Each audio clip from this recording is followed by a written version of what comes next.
Hello guys, in today's video I'm going to share with you how you can tweak your offer for cold email that will allow you to close at least one or two clients every single month, guaranteed, right? So if you don't know me, my name is Gio. I'm the founder of Digital Bowlers. We help marketing agencies and B2B companies generate leads for their high ticket offer through cold outreach. And this document is based on a real-time feedback from the recent campaign we ran for our clients, booked 8 calls in 10 days, and they closed 2 deals out of it so far, right? So I've attached a couple of screenshots for you to see that we are actually getting the results. So this is the overall campaign right here. And here it says it was created on 6th of June, but we actually started the campaign on 11th, as you can see, and we had to stop it on 21st because we had like too many calls were booked in. So our client wanted to pause it for a while. But basically, for you to understand, if you want to get similar results, that's what I'm going to talk about in this video. So just keep watching, right? So the first thing you might need to know is how important actually is the offer in your cold email campaigns, right? And let me put it like this. Your offer is the biggest determinator of how successful your cold email campaign is going to be. So I worked with like 10 plus clients in the past 90 days, and some of them close new deals on repeat, and some of them like struggle to do so. So I've analyzed what commonalities did the best performance have, and I noticed a pattern. They all had nailed down their offer, right? To the point where it was such a no-brainer that the prospects have no reason to either not get on the call and not to sign the contract, right? So if you're already running cold emails and most of your emails land in the inbox, but you still can book calls or assign clients, that's for one of two reasons. Either your targeting is off or your offer is not strong enough, right? So I would say it's less likely that the problem is in the targeting because if your offer is strong enough, as I said, you'll still have people wanting to speak with you, even though they're not your ideal target audience, right? So most of your cold email problems can be easily solved by taking care of your offer, right? So that's exactly what I'm going to teach you right now in this video. So just keep watching. So let's first break down the anatomy of a winning offer, right? What it looks like. So before you change anything, you need to have an idea actually like what it's going to be like when you'll have a perfect offer. So for all of my clients who close new deals on repeat, have these three things in place, right? One is tangible outcome. So what results will your prospect achieve after engaging with you? You must outline clear deliverables here and avoid anything that's not specific and might confuse the prospect, right? So second is the quantifiable time frame, which is how soon will the prospect see the results you're promising? And here you should state a quantifiable time frame so they know when to expect the transformation. And third, which is pretty important, is the guarantee or risk reversal. So basically, what happens if they don't get what you promised them? So you should remove any friction here that might hold the prospect back from booking the call or signing the contract, right? And in most of the times, adding guarantee or risk reversal to your cold emails really does it, right? But still, the problem that I see remains for like a lot of people is they pitch a service, like they don't sell an offer because 95% of companies are so used to selling to warm traffic, like referrals, personal network, word of mouth marketing, like all that stuff, is that they think the proposal that works on that audience will work on cold traffic too.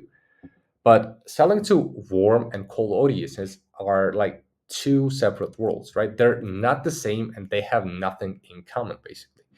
It's much harder to sell to the cold traffic than to the warm audience, right? I guess we both agree on that. But let's imagine you get a random cold email inside your inbox, right? And like, which one are you most likely to respond to? One, like the first guy pitches you a service. He says, okay, we'll build you a professional website. And I've had like dozens of projects, and I think within like first 2 weeks, I started getting spam emails that we can build you the website, we can do the logo, this and that. But like, I do not care because I already have the website, like, and that's the only reason how they found out about me, right? So I have no need to actually build a professional website. But let's say a second person offers you, will design your website to increase your call booking rate by 35% within 90 days, or we'll keep optimizing for free until we do, right? So any business owner that has been in the game for at least one year must have heard the first proposal countless of times, right? And I mean, like, there are people who might have heard about the second offer too, but the amount of people who have heard first compared to the second is significantly higher. So the effectiveness of your outreach increases by 10x when you have all these three components included in your offer, right? So I don't know whether it's like directly 10x or whether it's like 12x or 7x, but the bottom line is it drastically improves your results. Okay.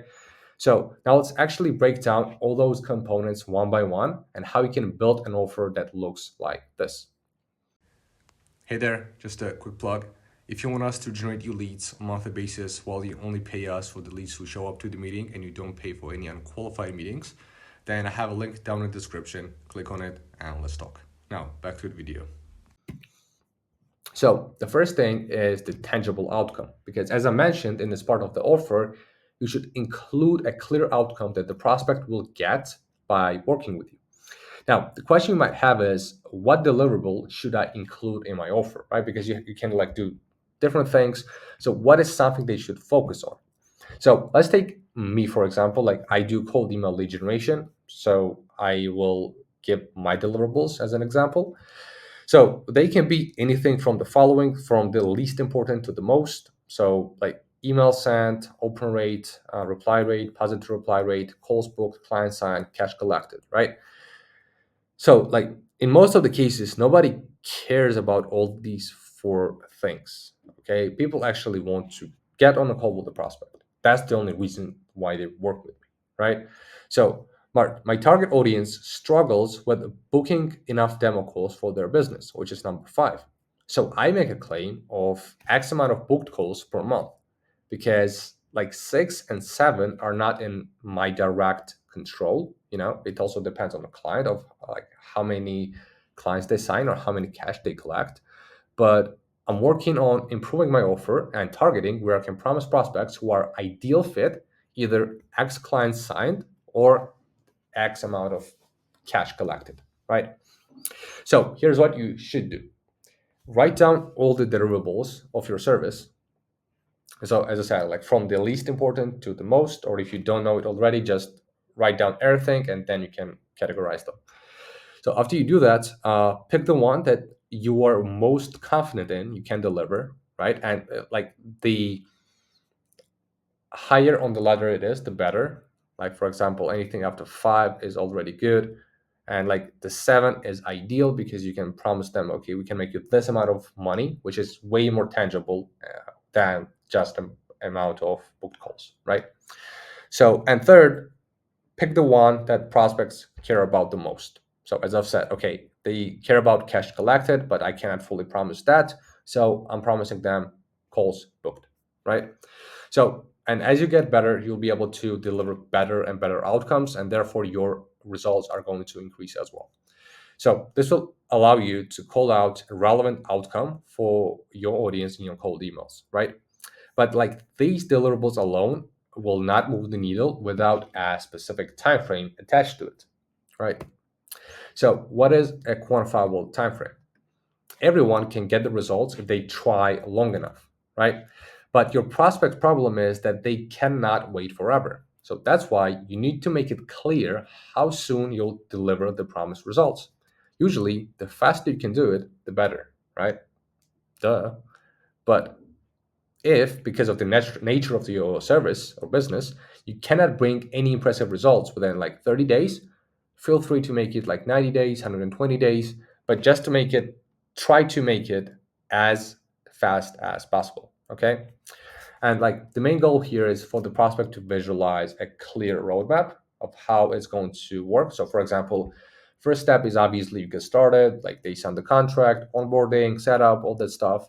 But where the most of the work happens is in here in the second step where you do your magic. So here you are focusing on fulfillment and delivering everything you promised to the prospect.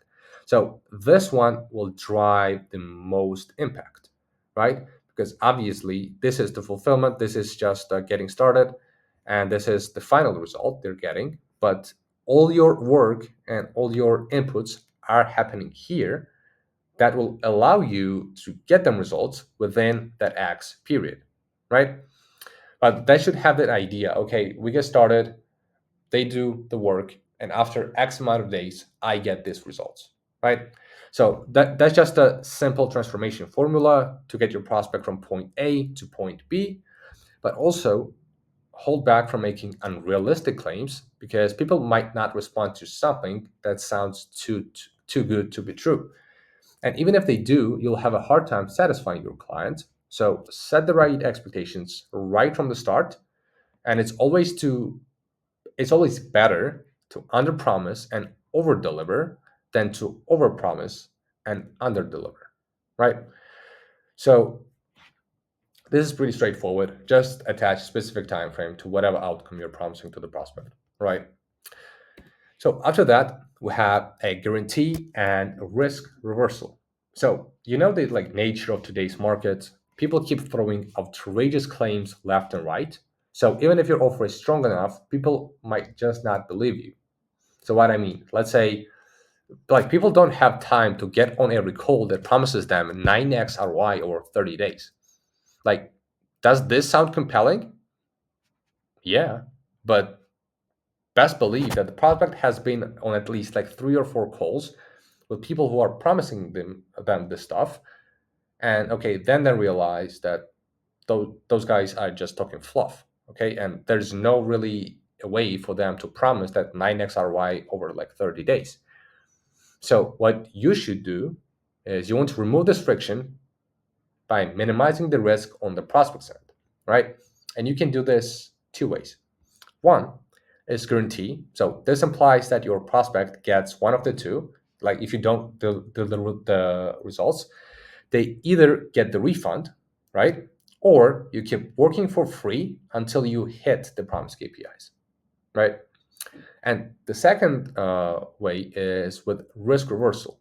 This is technically a performance based model. So here you get paid after delivering the results for your clients. So they feel safe knowing that they won't have to spend money upfront on something that's not working. So, for example, I don't have a guarantee. I have a risk reversal, like for my offer, because you pay only for the calls who show up to the meeting, right? So there is no specific retainer. You pay us specifically performance based on how many calls we book you, right? So you can decide, you can choose based on your business, based on your service, which one is more convenient for you. But also, you should keep in mind that when you have an offer with all these three components, so quantifiable, tangible outcome, quantifiable time frame, and guarantee or risk reversal, you should keep in mind that you'll have much more people interested in working with you, or at least speaking with you, right? But this doesn't mean that you should be giving out your guarantees or risk reversals like left and right, because it's impossible to deliver everyone guaranteed results unless they qualify to work with you, right? So you might have a checklist of what are the criteria of the person who qualifies for the guarantee, and second, unless they're committed to making it happen from their side, right? Because there are some clients who don't want to put any work from their side. So, and I'm not saying about like technical work, I'm talking about the basics of communication. You know, when you ask a question, they are getting back to you sooner, this and that. So, if they're not that type of person, and if they just hand you money and then expect you to do some crazy magic, and get back to them with the results, no, it's not going to work, right? So that's why you should add your stipulations to your offer to help you avoid any problematic cases with your clients, right? So this will determine which prospect is eligible for guarantee risk reversal and who's not. And obviously, first you'll need to speak with them to determine all of that. And that's why removing any perceived risk with the guarantee or risk reversal in cold email will drastically increase your booking rate. right? So you can then qualify prospects on the call.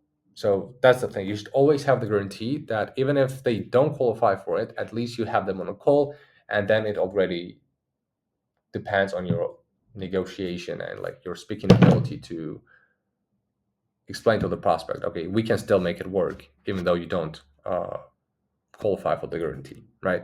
Because I've had the cases and people did not really have an issue unless you are clear, upfront, and genuine about it, right?